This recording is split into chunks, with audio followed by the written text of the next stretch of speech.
busca de la anhelada sabiduría. Malvenidos sean a Veritas Dei Universus.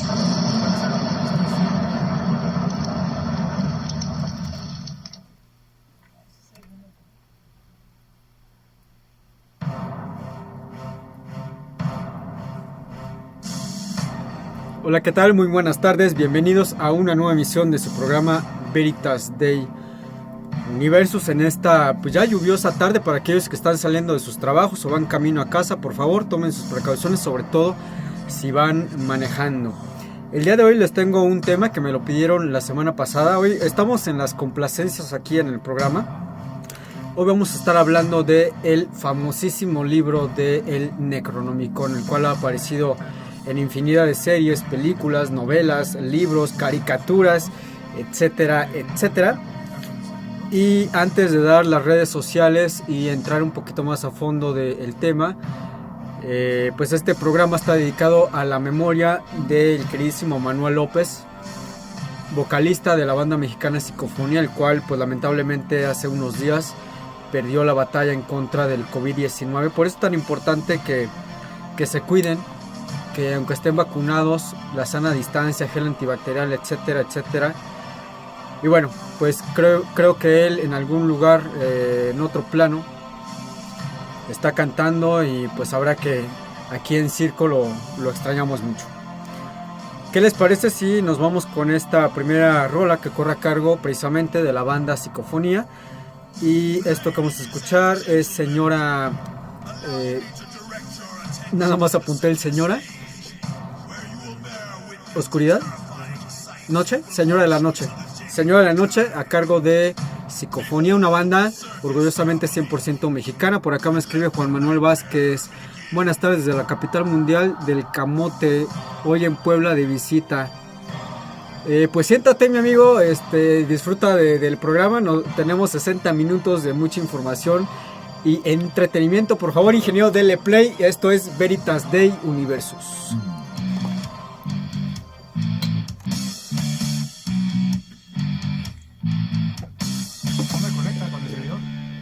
¿No te conecta? Pero si estás compartiendo la señal.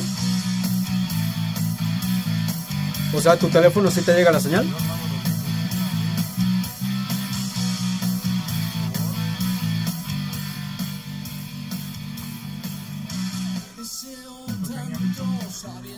Tú ya está.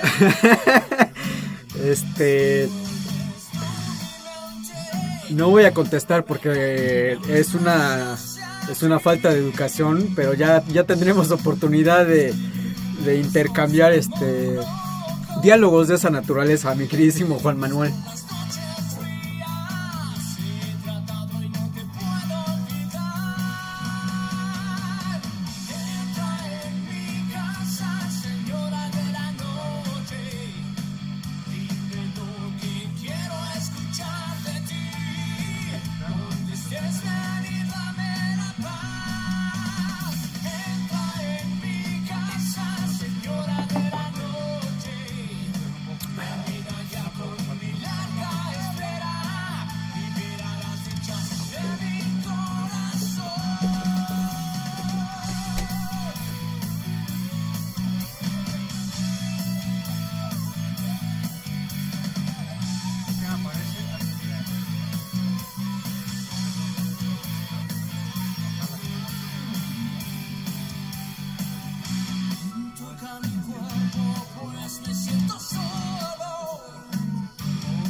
Estás escuchando Veritas de Universos, un programa donde se busca la verdad del universo.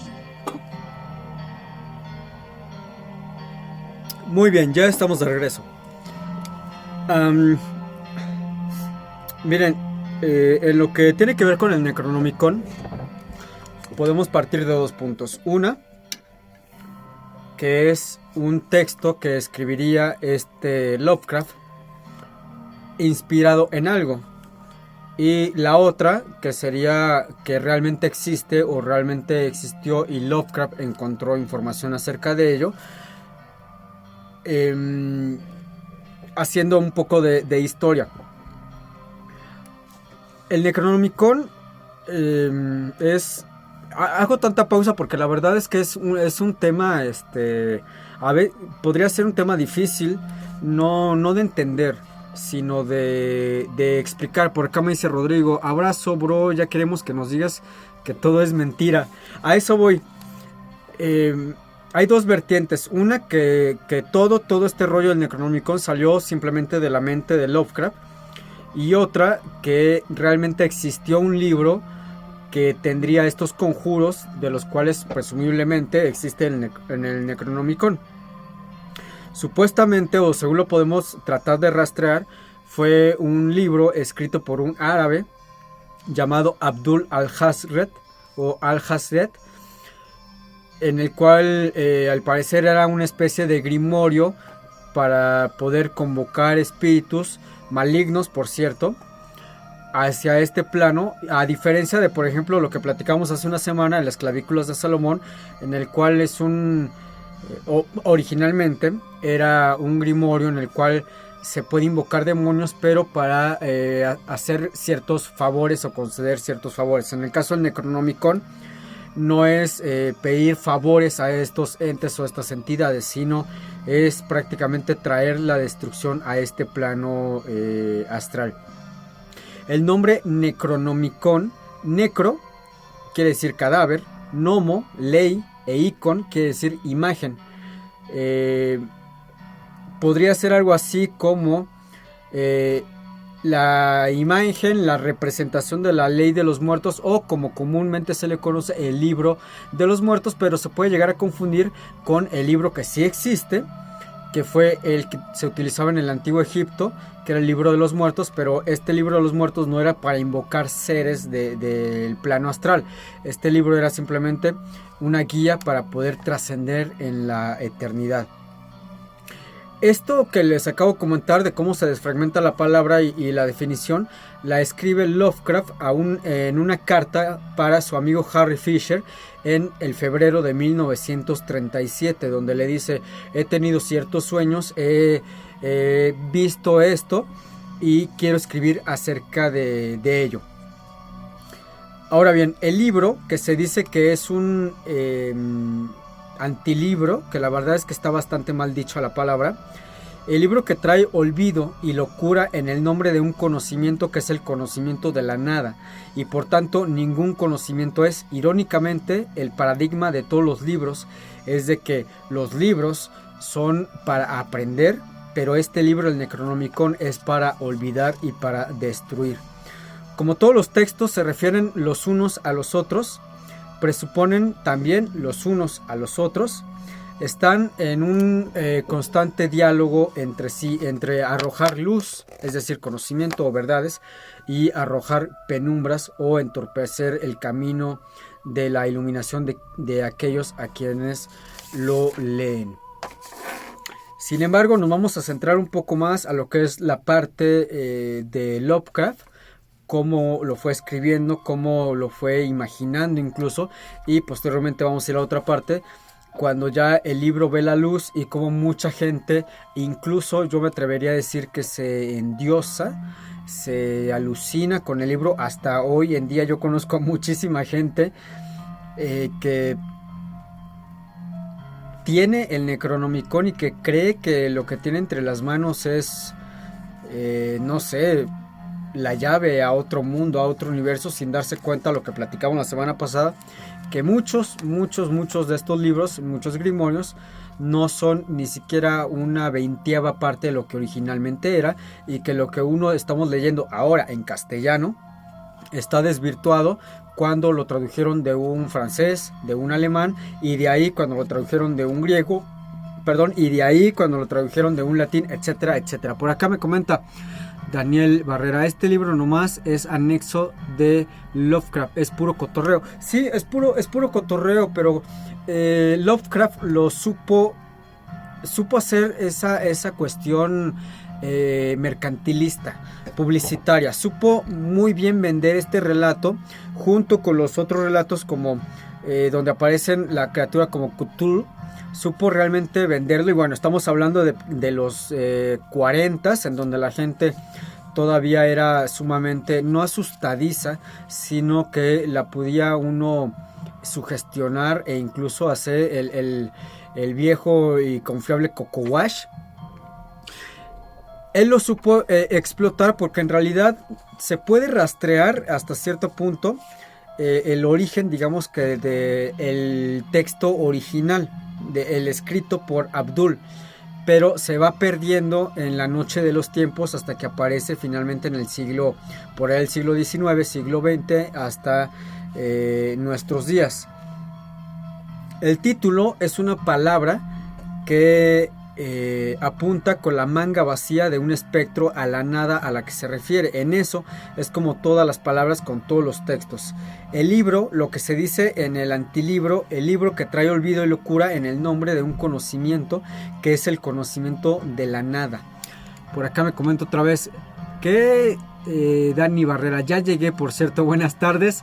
Es de los primeros que armaron sus universos inventados canon, como ahora lo hace Marvel y Star Wars. Sí, en aquel tiempo todo este mundo, Lovecraft era un visionario, era una persona sumamente inteligente, sumamente culta, pero también astuta. Entonces, cuando empieza, vamos a llamarlo entre comillas, a resucitar ciertas historias, leyendas, mitos, y le da una enchulada moderna, crea su propio universo de seres, como los llama él, los primigenios, de universos alternos, como por ejemplo se dice que el libro original, el Necronomicon original, el que supuestamente está escrito sobre piel humana, se encuentra en la 4ª dimensión, en el castillo de Kandahar, que obviamente ni su servidor, ni ustedes que están viendo y escuchando el programa vamos a llegar a esa dimensión y ver el programa. Sin embargo, Lovecraft y otros personajes posteriores a él nos van dando ciertas, no pistas, ¿cómo decirlo? Migajas en el camino, y va haciendo el mito cada vez más y más grande. E incluso por ahí se habla de que Nietzsche sabía algo del Necronomicon, pero que no apostaba tanto a ello. Nietzsche hacía referencia a el ario loco. ¿Han leído ustedes a Nietzsche?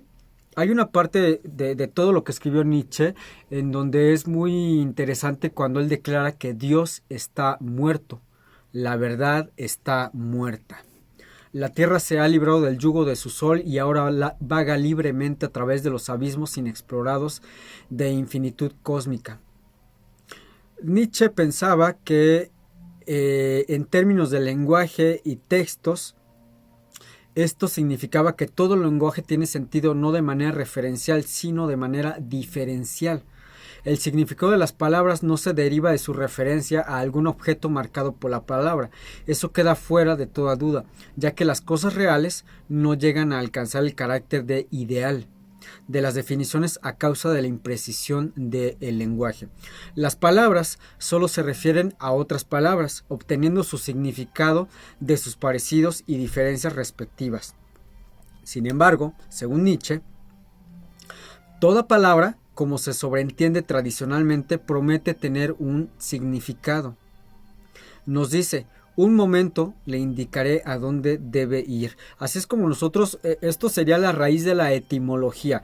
Cuando nosotros queremos saber o conocer el origen de una palabra, pues veremos que la palabra generalmente proviene del latín, del griego y de ahí lo podemos ir rastreando a más atrás y nos vamos cayendo en la cuenta de que la palabra se va de cierta forma desfragmentando. Por acá me escribe Alegría, un gusto escucharte, abrazo fuerte, mi queridísima Alegría, muchísimas gracias, para mí también es un gustazo saber de ti. Creo que por ahí no se ven los comentarios y no se ve conectada porque ahora es que papá Facebook me la castigó 30 días, sin embargo yo sé que por ahí está viendo el programa mi queridísima Yael, muy cerquita de las hermosísimas y majestísimas pirámides de Teotihuacán. Muchísimas gracias, mi queridísima Yael. ¿Qué le estaba comentando? Ok, bueno, por acá me dice Daniel, le voy a dar Shimor. Lovecraft retomó esa leyenda, si no mal recuerdo, de la teosofía, en la que representa a las deidades como complejos demiurgos inmersos que en algún momento se comerán a la tierra y su contenido, pero por el momento se encuentran dormidos y siendo alimentados por nuestras emociones. ¿Sí? De hecho, si recordarán un programa que fue hace pues ya algunos meses anteriores, cuando hablaba de la figura de Cthulhu, como este ser pues ha estado presente en algunas civilizaciones, culturas, y precisamente fue Lovecraft quien, entre comillas, resucita a esta entidad, esta forma, para publicitarlo, para vender más libros. ¿Han visto la película de Hellboy? La primera, no el remake, la primera película, que si no me mal recuerdo, tiene una mezcolanza muy acá entre el anticristo, los nazis, por ella aparece creo que también Rasputín, pero aparece también un ser bastante interesante que es un ser primigenio, en el cual Rasputín quiere hacer entrar a este plano por medio del Hellboy, y las características de este ser que aparece en la película es muy parecido a Cthulhu.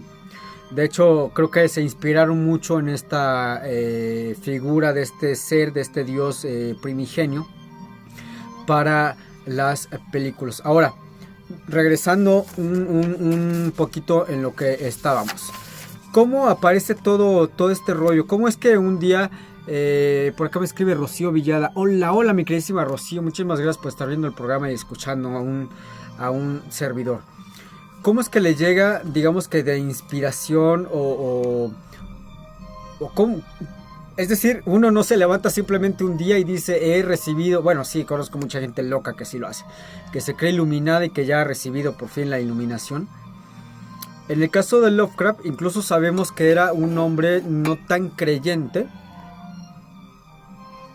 en ciertos aspectos. Una cosa es hablar de una aparición mariana, religiosa, y otra que de repente estés hablando de unos seres que son primigenios, que son creadores del universo, no solo de este universo, sino de otros universos, y que la forma en la que se deben de alimentar es con nuestras emociones, alegría, miedo, etcétera, etcétera, etcétera.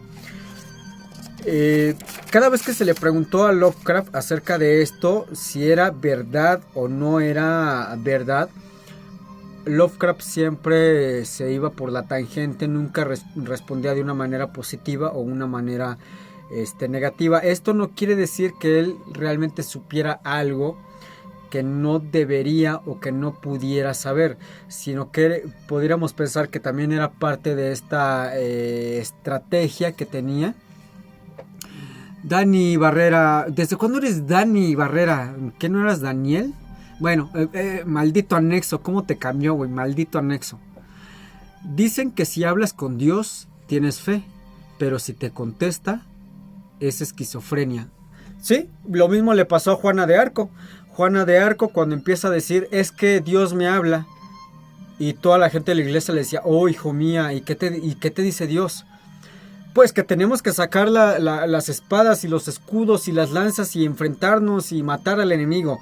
Sí, vamos a hacer eso porque Dios te ha utilizado como medio. Pero cuando Juana de Arco le dijo al clero, es que Dios me habla y yo le hablo y él me contesta a lo que yo le digo, entonces dijeron, pues esta chamaca tiene el diablo adentro. esta niña no está hablando con Dios, esta niña está loca y hay que quemarla en la hoguera. Bueno, en ese tiempo no estaba tipificada la locura, sino era más bien un tipo de pacto con el diablo.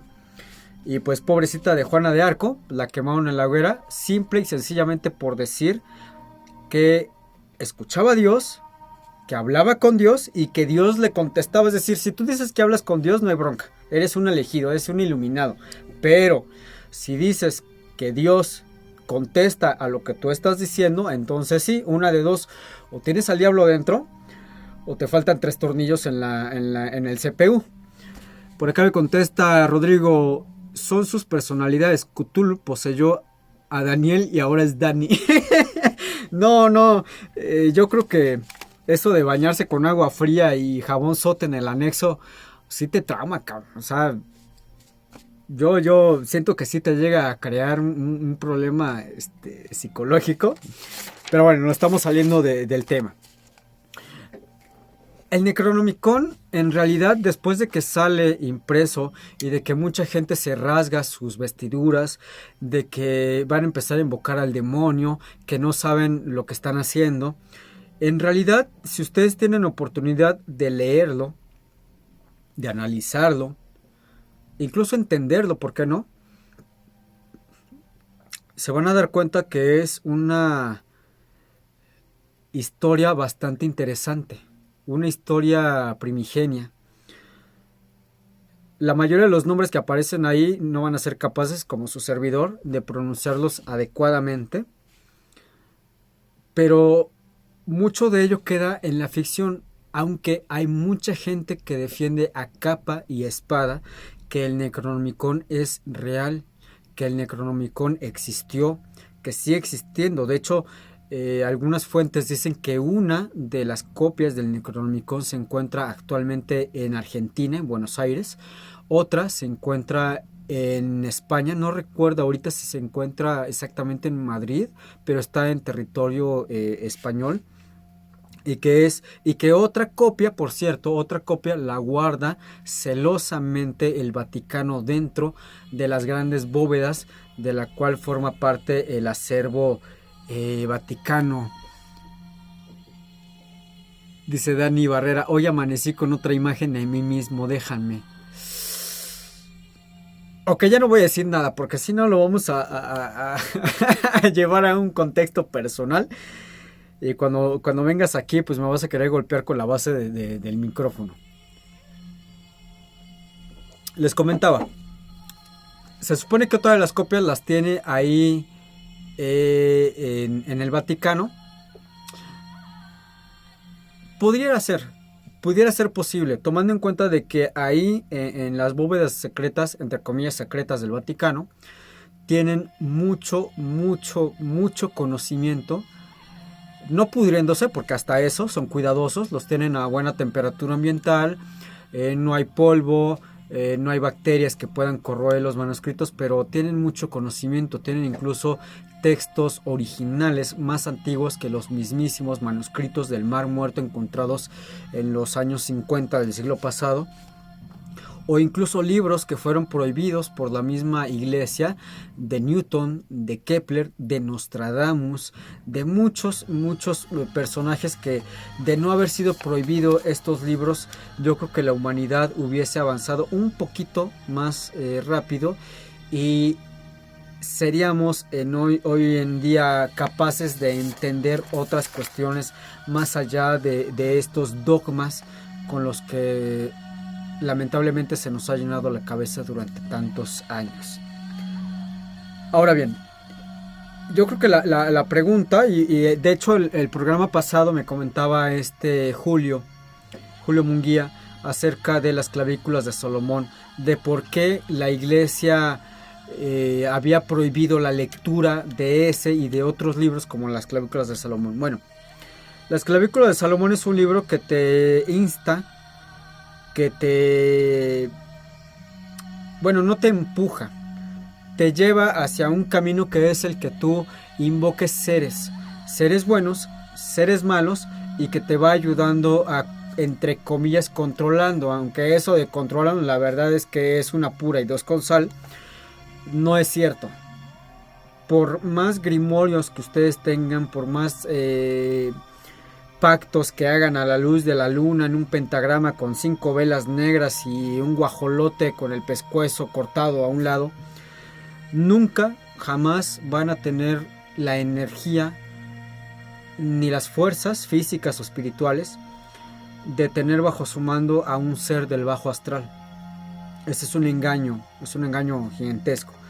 En el caso del Necronomicon es el libro de los muertos o el libro de la muerte, porque a diferencia de las clavículas de Salomón, que era poder subyugar a estos seres del bajo astral y pedir ayuda a un ángel, arcángel, querubín, serafín, etc., el Necronomicon supuestamente fue escrito para, si lo ponemos desde el punto de vista de la mitología griega, para abrir las puertas del infierno, del Hades.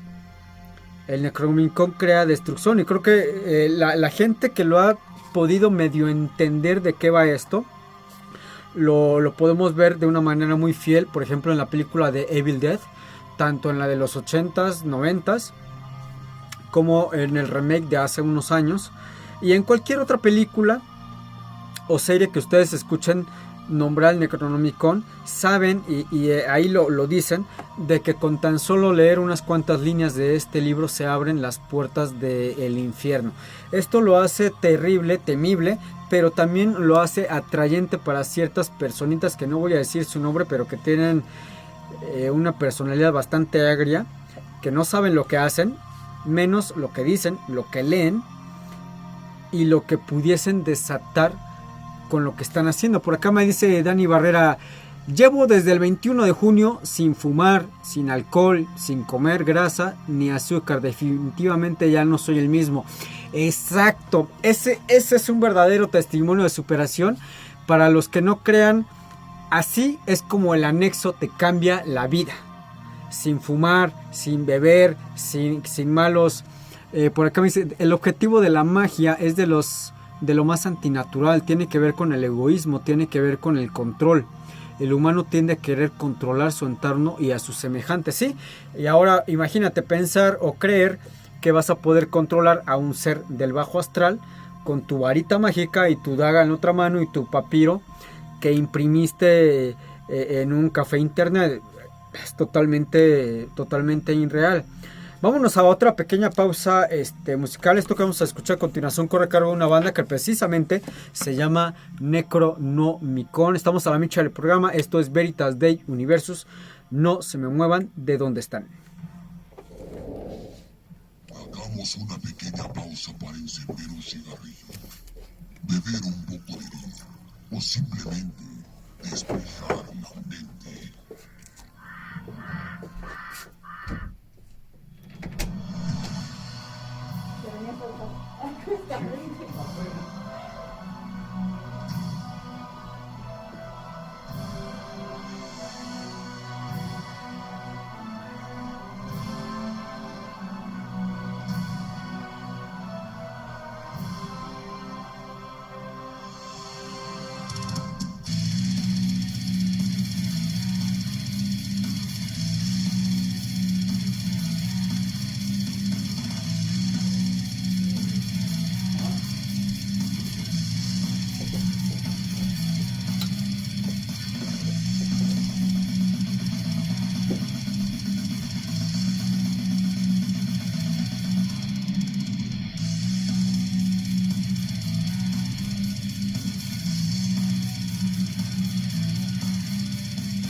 Gracias por aguardar este tiempo.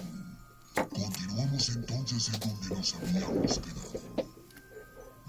Regresamos. Aún hay mucho por aprender.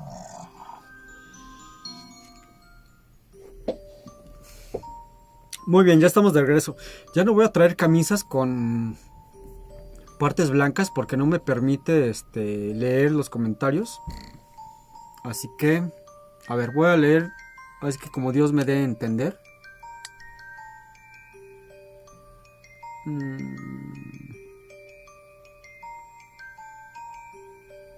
Estoy viendo, estoy recorriendo. A ver, Daniel me dice, es una ficción más por la necesidad de mantener la ilusión del control cuando nunca has podido tomar decisiones reales de tu propia construcción mental. Cuando no has terminado de definir tu personalidad, siempre utilizas la vieja confiable de control por medio de fantasías. Entonces sacas de contexto historias irreales y las acoplas a tu mentira que te cuentas todos los días. Sí, te doy la razón, pero creo que Lovecraft lo hizo e insisto, y si están de acuerdo o no están de acuerdo, porque también lo pueden escribir, creo que Lovecraft no lo hacía más por buscar ese significado del yo o del sentir, fue un poco más de publicidad. Morbo, en pocas palabras, todos sabemos que el morbo vende, entonces sacas un libro en el cual dices, este libro fue escrito por un árabe y el árabe lo escribió por allá de los, creo que la fecha es por los 600, y de repente el árabe un día estaba comprando en un mercado y una entidad invisible lo despedazó ante la mirada atónita de todos, y ese libro fue escrito en piel humana, se destruyó y luego se volvió a escribir nuevamente en piel humana, y ese libro abre las puertas del infierno. Es un libro maldito que no se debe de leer, que no se debe de tener, etcétera, etcétera. Entonces el morbo va creciendo entre, obviamente, la iglesia, de querer saber si realmente existe o no existe ese libro, si es verdad o no es verdad que ese famosísimo libro de los muertos tiene esos poderes. E incluso pues ya lo empiezan a satanizar como tal. Es decir, pobre de aquel que hable del Necronomicon, pobre de él que pregunte acerca del Necronomicon, porque entonces va a pasar por la purificación del fuego. Me comenta Dani es que eso de decir Dani, güey, es como el chavo de la salsa. ¿Cómo se llama? Dani, no me acuerdo, ahorita me acuerdo. Lovecraft nomás estaba vendiendo libros. Me refiero a quienes lo descontextualizan y juegan al maguito Sonrix. Exactamente, y eso lo platicábamos en el programa anterior, cuando por ahí me hacían la broma y me decían, ya güey, ya dinos cómo invocar a los demonios. Es que no es tan sencillo. Lamentablemente, de últimos años Hollywood, pero anteriormente eran libros como los de Lovecraft, nos lo hacen ver de una forma muy sencilla, de velas negras, inciensos, una gallina muerta, te cortas con la daga y haces tu pacto con el diablo, ¿no?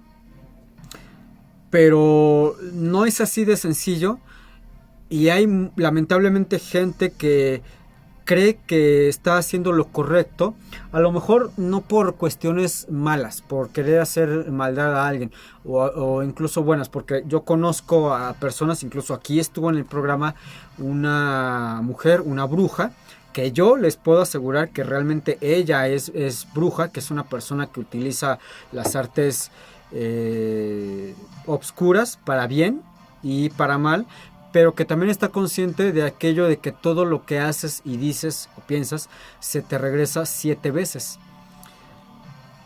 Ella es una persona que toda su vida ha estado trabajando con esto, que ha aprendido, que lo lleva a la práctica, pero hay mucha gente que lamentablemente, porque vio una película, porque vio el remake de Evil Dead, se pone a buscar en internet el Necronomicon, y pues ahí lo tienes, ¿no? En luna llena, con su túnica negra en la azotea de su condominio de...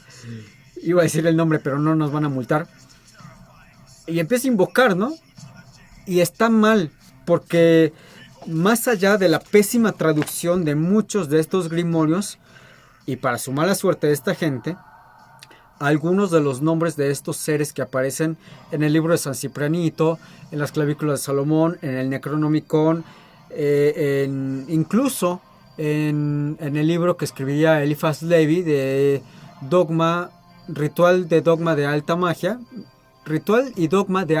perdón, sí aparecen nombres reales de seres de bajo astral, es decir, demonios, en los cuales nada más están esperando a que uno los llame y aparecen. No aparecen para servirnos, no aparecen para darnos favores, para darnos vida eterna, ni mujeres, ni lujos, sino aparecen para hacer lo que ellos mejor hacen, que es fastidiarnos.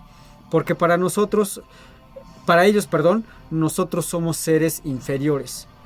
Y de cierto modo yo les doy la razón, porque un ser del bajo astral tiene mucho más poder de lo que nosotros pudiésemos llegar a tener en este plano astral.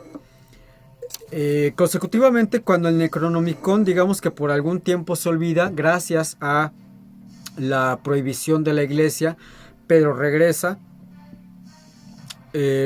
junto con otras nuevas tendencias e ideas, como por ejemplo el luciferismo, el satanismo de Anton Szador Lavey y otras cuestiones en donde la iglesia pues ya no te puede quemar ya en la hoguera, te puede excomulgar. Pero el problema de leer estos libros ya no es tanto, digamos, espiritualmente con ellos. Empieza a haber una apertura, y esto lo vamos viendo, les repito, en libros, en novelas, en relatos, en cuentos y últimamente en películas. Y creo que de todos los libros grimorios, el Necronomicon es el más famoso por excelencia, en el cual se hace mención, no sé si han visto la serie Constantine, las películas, les comenté, de los 80s, 90s de Evil Dead, el remake que hubo de Evil Dead. E incluso yo tengo un conocido que en el market de Facebook les puede vender una réplica exacta del Necronomicon que aparece en las películas, y la verdad es que está muy suave el librito, pero para qué jugarle al vivo con esa cosa, porque les repito, lamentablemente el ser humano, aparte de tonto, es ambicioso de sobremanera, y no va a faltar el güey que agarre su réplica del Necronomicon y trate ahí de invocar cosas de las cuales ni siquiera tiene idea. Me comenta por acá Dani Barrera: la ciencia ya manipula los elementales en diversas disciplinas, y cuando se comprende su esencia no se dirige a objetivos egoístas y bastante absurdos como amarres y maldiciones. Se entiende que la humanidad debe de trascender objetivos tan primitivos. Sí, tienes razón, pero hácelo entender a ellos, a la gente que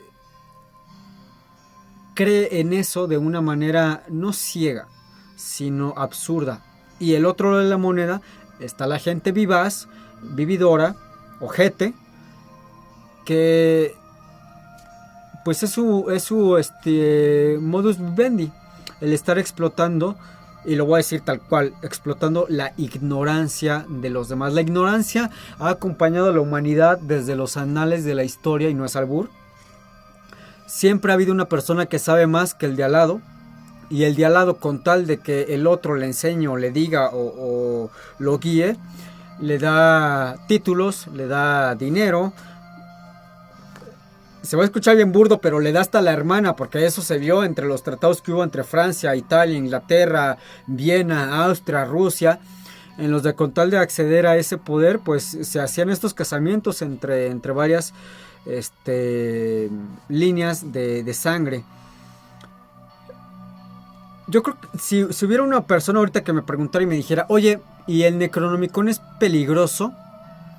¿Leerlo es peligroso? ¿Me va a pasar como en las películas que has estado hablando? Yo te diría: no. No es peligroso, pero también depende cómo lo vas a leer y para qué lo vas a leer. Si lo vas a leer porque no tienes nada que hacer, adelante. Si lo vas a leer buscando una especie de guía para contactar con un ser del bajo astral y que crees que lo vas a poder controlar y que con eso vas a tener riquezas y todo esto, lo que comentaba Daniel, todas estas cuestiones mundanas, pues sí es peligroso, porque te va a llevar a hacer cosas que no deberías, cosas con las que no estás preparado, y una de dos: o terminas internado en un hospital psiquiátrico o terminas en la cárcel. Porque la gran mayoría de estos grimorios, más allá de simplemente pinchar tu dedo y firmar un contrato con un ser demoníaco, muchos de ellos te piden que tienes que llevar a cabo un sacrificio. No un sacrificio animal, sino humano. Entonces ya te imaginarás dónde vas a acabar. Por acá comento a través de Dani Barrera. Se sigue dando la iluminación con medallitas a cambio de una cuota mensual y el pago de iniciación y ceremonias. Sí, se sigue dando. Lamentablemente se sigue dando y abarca muchas esferas que hoy se tienen. De las personas de las cuales yo he investigado, y que hay muy buenas fuentes de personas que llevaron a cabo ciertos llamamientos, ciertos pactos, ciertas ceremonias, y que tuvieron como resultado algo entre comillas positivo, es decir, que sí les salió bien. Yo podría nombrar, por ejemplo, a Aleister Crowley. De hecho, si tienen oportunidad de leer las obras de Aleister Crowley, se van a dar cuenta que este hombre, antes de ponerse a trabajar, como él lo llamaba, de invocar, se documentó mucho. Lamentablemente, como ser humano, como todos nosotros lo somos, a Aleister Crowley le ganaría en algún punto de su vida esta avaricia, el ego, la soberbia. Y bueno, finalmente Aleister Crowley caminaría por otra senda, pero en sus inicios él mismo cuenta cómo llevaría a cabo algunas ceremonias en las que no se podía interrumpir por nada del mundo. Es decir, una vez que comienzas, lo terminas, como decía, ahora es que nuestro compatriota el Ferraz, ahora la bebes o la derramas. Y mismo Aleister Crowley decía que cuando estaba en medio de una de estas ceremonias, él tuvo que súbitamente interrumpirla y que esto le costaría muy caro, pero que finalmente la ceremonia la tomó otra vez, la llevó a cabo, y de ahí es de donde él escribe mucho de lo que ahora conocemos, de donde nos habla de estos seres tal vez no primigenios como lo haría Lovecraft, pero sí él lo describe como seres elementales, en donde no tiene que ver ahí ni Dios ni el diablo, es decir, Lucifer, sino seres que están más allá de lo que nos enseñaron de niños en el catecismo, o lo que nuestras abuelitas nos decían de niños, que no está mal, porque es bastante respetable la creencia de cada quien, pero llega un momento en la edad de uno cuando ya tienes ese libre pensamiento, tienes ese libre albedrío, tienes también ese juicio de saber si estás mal o estás en lo correcto, en lo que crees y en lo que estás haciendo. Por acá comenta Daniel: el problema con este libro no es su peligro en sí mismo, porque es una fantasía que salió de un autor. El problema es el delirio que puede provocar en alguien que se clave en la ficción y de lo que puede ser capaz por satisfacer su fantasía creyendo que es real. Bueno, en ese sentido ya entra en algo que podríamos llamarlo un endiosamiento o no extremista, no, una persona fanática. Y créanme que hay muchos de esos fanáticos, y la verdad es que está bien canijo. Dani dice: tenemos el ejemplo de la Biblia. ¿Cuánta gente ha muerto en su nombre? Pues sí, en la Biblia y en el Corán y en el nombre de la Torá, mucha gente ha muerto, pero por algo decían que a veces el conocimiento puede llegar a ser peligroso. Puede llegar a ser peligroso saber y contar a quien menos debes de contarlo eso que sabes. Aunque bueno, hay una diferencia, si hablamos de, por ejemplo, Copérnico, Kepler, hay una diferencia entre hablar de que la Tierra es redonda y no plana, o de que la Tierra gira alrededor del Sol y que no es el centro del universo. En aquel tiempo pues te costaba la vida, tal cual. hoy en día, si dices lo contrario, que la Tierra es plana, pues yo creo que de menos te van a tachar de que estás bien asshole. Es la palabra en inglés, porque no puedo decirla en español. Pero todavía hay otras cuestiones que están vigentes después de más de 2000 años en las cuales no puedes decirlos abiertamente. Como no creer en un milagro y en otras cuestiones que bueno, ya habría... De hecho, estoy preparando un programa, esto lo comentaba hace unos días con este Daniel y con Rodrigo. Le estoy preparando un programa donde voy a hablar de las... bueno, no puedo decir mentiras. Vamos a llamarlo inexactitudes que se encuentran en la Biblia. Como en un libro, en un capítulo, en un versículo, lees algo y dices, ok, estoy de acuerdo. Pero unos cuantos libros adelante y unos cuantos capítulos adelante y unos cuantos versículos adelante, resulta que dice lo contrario. Es decir, que la misma Biblia se está contradiciendo. Ojo, estoy hablando de la Biblia como un ser. No va por ahí la cosa. Recordemos que muchos de los libros de la Biblia fueron escritos por personas, por humanos. Entonces quiere decir que lo que escribió Moisés unos cuantos decenas de años después, otro autor de un libro decía no es así, es así. Y otras decenas o cientos de años después decían, no, pues fíjate que ni Moisés tenía razón, ni Nehemías tenía razón, la cosa es así. Entonces se va contradiciendo, y una de las cosas más importantes que de hecho Daniel lo comentaba en su momento en programas anteriores, es de que si tú lees la Biblia, el Antiguo y Nuevo Testamento, te vas a encontrar con algo, si eres lo suficientemente perspicaz, te vas a dar cuenta que el Dios del Antiguo Testamento versus el Dios del Nuevo Testamento prácticamente son dos seres totalmente diferentes. En el Antiguo Testamento tienes a un Dios implacable, un Dios que exige, un Dios frío, duro, incluso me atrevería a decir que cruel. Si no haces lo que yo digo, te mueres, no hay de otra.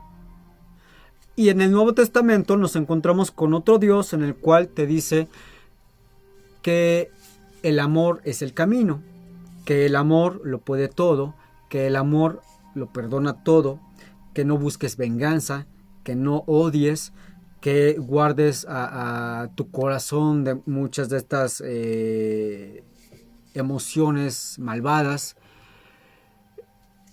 Vamos a hacer el programa y espero que sea de su agrado a ustedes porque está bastante interesante. Ojo, desde ahorita les voy diciendo. Yo no vengo a mostrarles el hilo negro de la historia, ni a decirles, a ver, todo lo que aprendieron en el catecismo, todos los que le contó sus abuelitas, sus papás, la iglesia, no es cierto, esta es la verdad, no.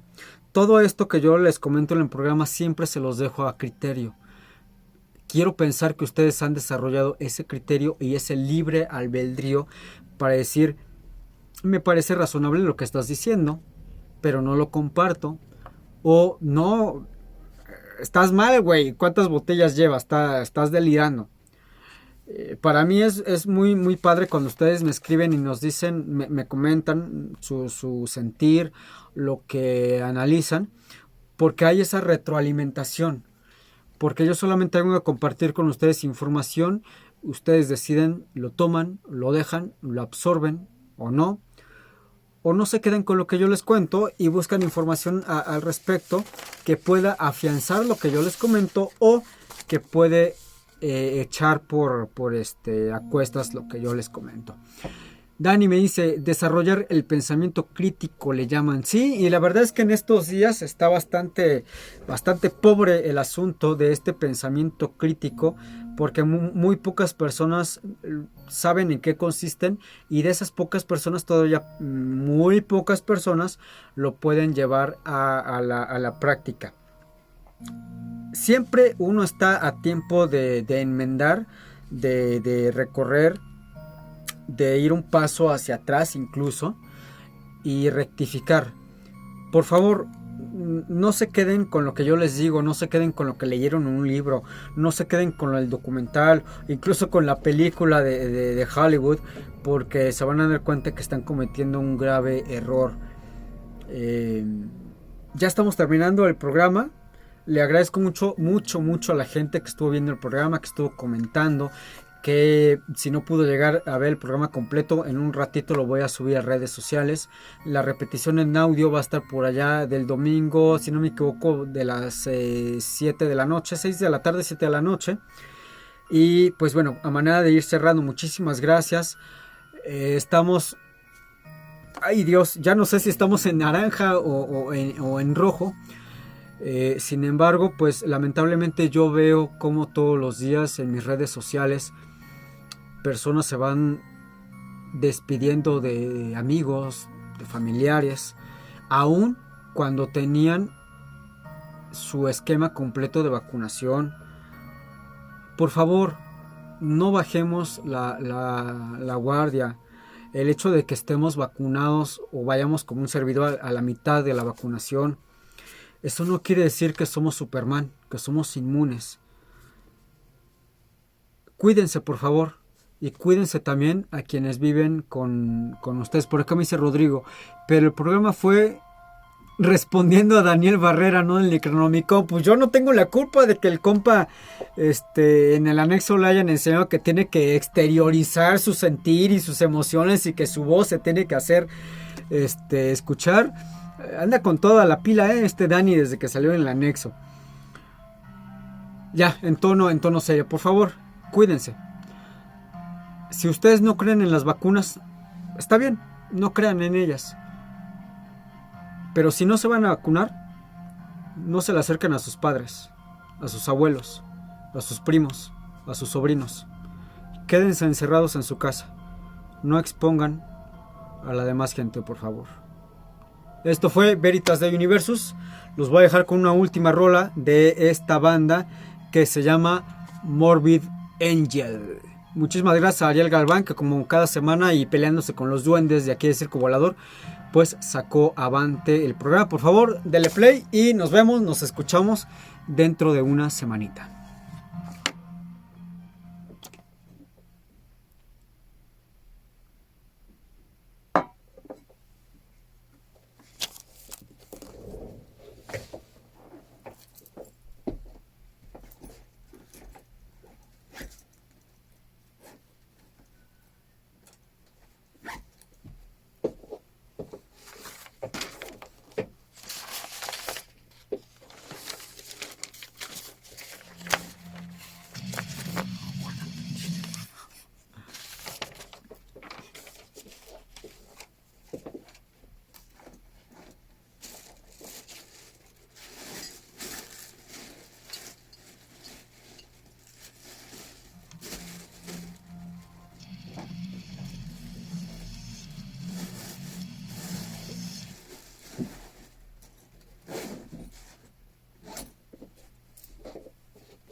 Nel, ahora